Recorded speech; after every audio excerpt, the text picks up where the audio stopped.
fanaanka Saalax Carab oo muddo dhowr maalmood ku xidhnaa xabsiga dhexe ee magaalada Hargeysa ayaa xorriyadiisii dib loogu celiyay xaddii maanta kadib markii ay caddaatay inuu yahay muwaadin Yamani ah laakiin luuqadda Soomaaliga ku heesa. Fanaanku ay garab taagan yihiin mas'uuliyiin ka socda xisbiyada mucaaradka ee wadani iyo ucid oo qayb weyn ka qaatay sii deynta fanaanka ayaa ka dareen celiyay xorriyadiisa loo celiyay. والله الحمد لله إلهي بقى معد سكالة waxaan marka koowaad u baahan celinaya dhammaan bulshooyinka reer Soomaaliland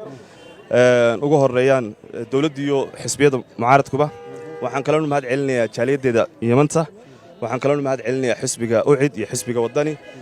gudoomiye Faysal Cali Waraabo amiirka iyaga Anwar gudoomiyaha jaaliyada Xadaara maamooyinka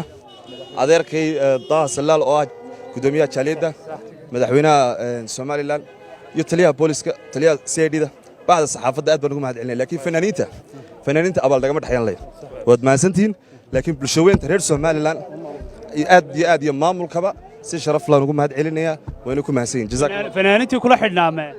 والله فنانينتي إلى حد رويت شوقان يقرأ واحد تشيني إن شاء الله إن السود دايو أنا سود عينا دو إلى إن شاء الله xogayaha warfaafinta ee xisbiga mucaaradka ucid Yuusuf Kayse iyo gudoomiyaha